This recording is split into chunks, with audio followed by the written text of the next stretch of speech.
পদ্মার তীরে মাওয়াঘাট মানেই কি শুধু ইলিশ মাছের স্বাদ নেয়া আর নদীর পাশে একটু ঘুরে আসা? আজকের এই ভিডিওতে আমরা সেই ধারণাটাকে একটু বদলাতে যাচ্ছি, কারণ আজ আমরা প্রথমে খুঁজে নিয়েছি এমন একটা নিরিবিলি জায়গা যেখান থেকে পদ্মা ব্রিজ আর পদ্মা নদীকে সবচেয়ে সুন্দরভাবে উপভোগ করা যায়।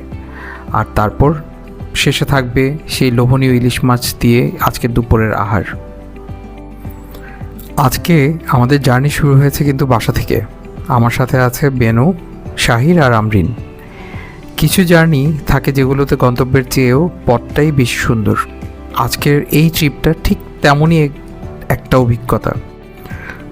বলতে বলতে ঢাকার ব্যস্ত রাস্তাগুলো পেরিয়ে আমরা উঠে পড়লাম হানি ফ্লাইওভারে।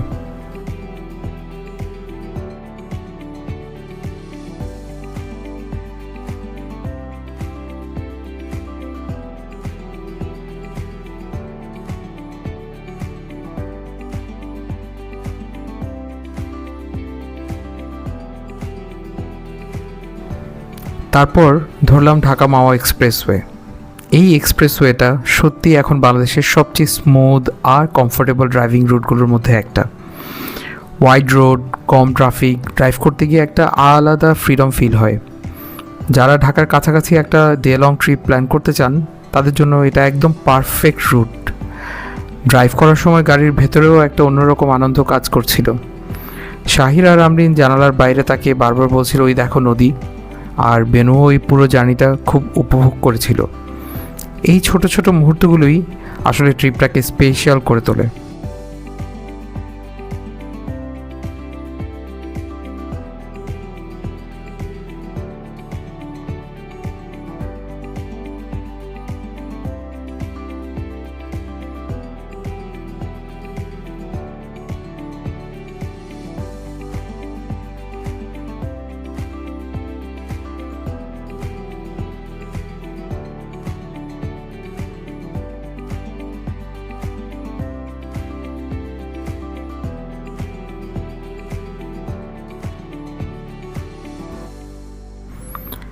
ধীরে ধীরে আমরা পৌঁছে গেলাম পদ্মা ব্রিজের টোল প্লাজায়।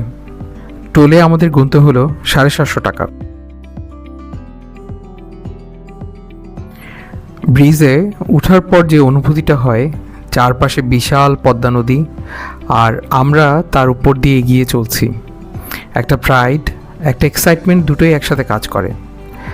পদ্মা ব্রিজ শুধু একটা কানেকশন না, এটা বলতে পারেন আমাদের দেশে উন্নয়ন আর সম্ভাবনার একটা অন্যতম যোগাযোগ মাধ্যম। অনেকেই এখানে এসে সরাসরি মাওঘাটে চলে যান, কিন্তু আমরা এবার একটু ভিন্নভাবে প্ল্যান করেছি।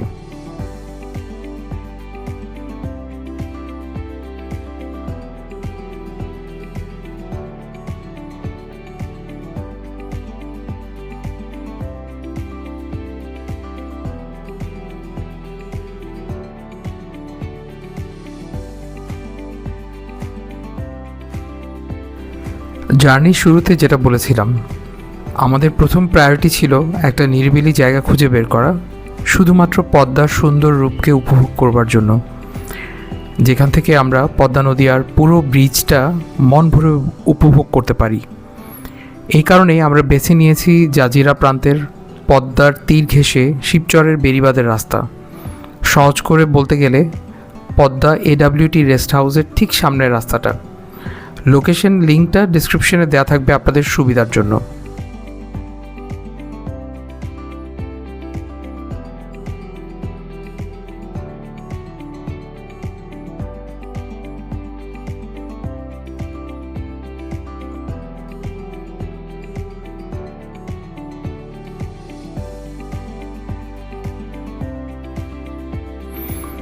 এই জায়গাটার সবচেয়ে বড় সুবিধা হলো এখানে ভ্রমণ পিপাসুদের বাড়তি কোনো ভিড় একদম নেই।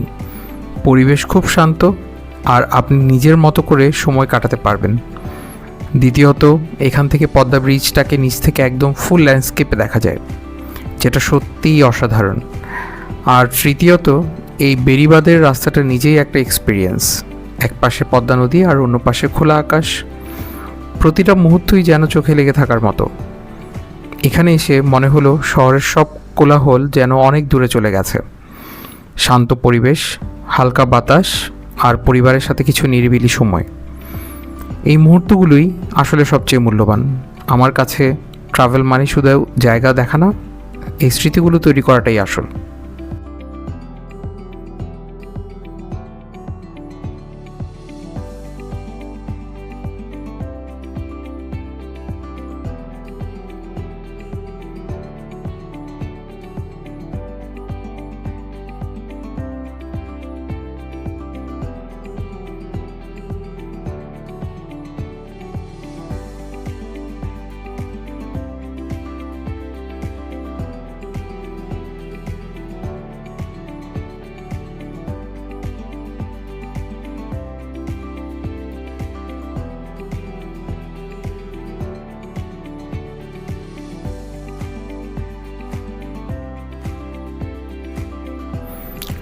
আমাদের আজকের ট্রিপে প্রথমে ছিল প্রকৃতি আর অভিজ্ঞতা, আর এখন সময় হয়েছে দ্বিতীয় প্রায়োরিটি, মাওয়া ঘাটে গিয়ে সেই বিখ্যাত ইলিশ ভাজার স্বাদ উপভোগ করা।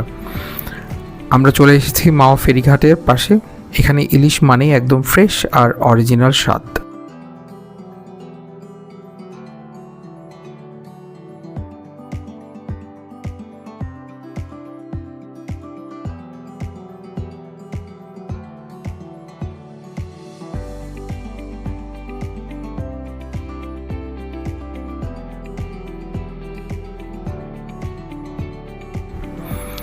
প্রথমে শুরু হলো খুব কঠিন কাজ, ইলিশ মাছ বাছাই। রূপালি চকচকে শরীর, টাটকা ভাব, দেখলেই বোঝা যায় মাছটা কতটা ফ্রেশ। আমরা নিয়েছিলাম মোটামুটি 700 গ্রাম ওজনের একটা পিওর পদ্মার ইলিশ। দেখতেই পাচ্ছেন মাছটা কতটা ফ্রেশ। তবে বলে রাখা ভালো, এখানে অবশ্যই যারা ইলিশ একটু ভালো চেনেন এবং নেগো ভালো করতে পারেন, তাদের সাথে করে আসলে কিন্তু কিছুটা উপকৃত হবেন। যেহেতু আমরা 4 জন, আর তার মাঝে আমরিন, এর মাছ নিয়ে কোনো এক্সাইটমেন্ট নেই বললেই চলে, তাই এই মাছটি আমাদের পারফেক্ট ছিল।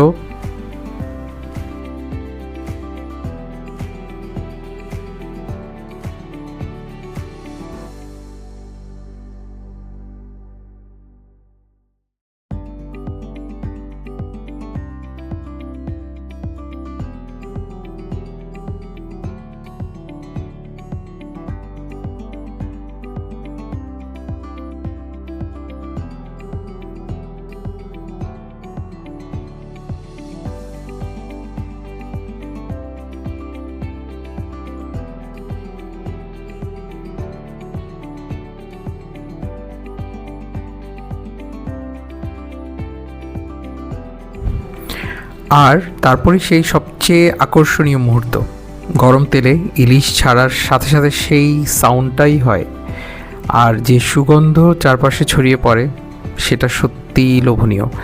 ধীরে ধীরে সোনালি রং ধারণ করছে ইলিশ ভাজা। এই দৃশ্যটা যেন একটা আলাদা আনন্দ।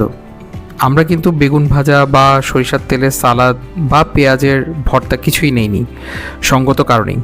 আমার বাচ্চারা খুব একটা লাইক করে না, আর আমরা চেয়েছি শুধু ইলিশটাকে এনজয় করতে।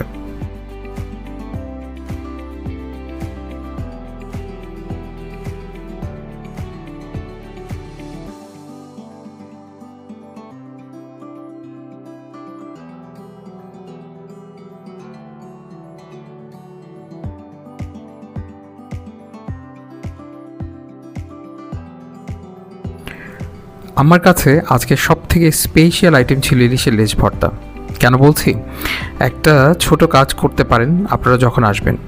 আপনি আগে থেকে বলে দিবেন যে লেজ ভর্তা করার সময় যাতে শুকনো মরিচের ফাঁকিটা না দেয়া হয়, তার পরিবর্তে আপনি ওনাদেরকে কাঁচা মরিচ দিয়ে ভর্তাটা করে দিতে বলবেন।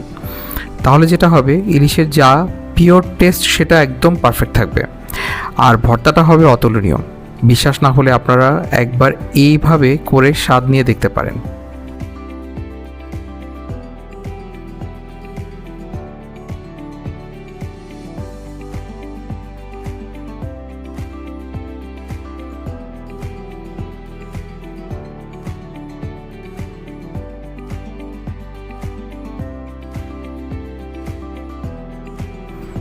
এরপর গরম ভাতের সাথে পরিবেশন, ইলিশ ভাজা আর লেজ ভর্তা। প্রথম লোকমা মুখে দেওয়ার পর ভর্তাটা যেন সত্যি অমৃত মনে হলো। একদম 10 আউট অফ 10। আপনি অনায়াসে 2 প্লেট ভাত খেতে পারবেন শুধু লেজ ভর্তা দিয়ে। আর নরম, জুসি আর রিচ ফ্লেভার, এটাই আসল পদ্মার ইলিশের স্বাদ। এই খাবারটা শুধু একটা খাবার না, এটা আমাদের সংস্কৃতি, আমাদের ঐতিহ্যের একটা অংশ। সত্যি কথা বলতে পদ্মা ব্রিজ ট্রিপ আর ইলিশের স্বাদ, এই কম্বিনেশনটা দুর্দান্ত, পারফেক্ট।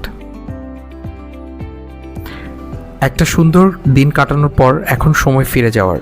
পদ্মা ব্রিজের এই পুরো জার্নি, ড্রাইভিং, প্রকৃতি, পরিবার আর খাবার সব মিলিয়ে দিনটা হয়ে গেল একদম পরিপূর্ণ।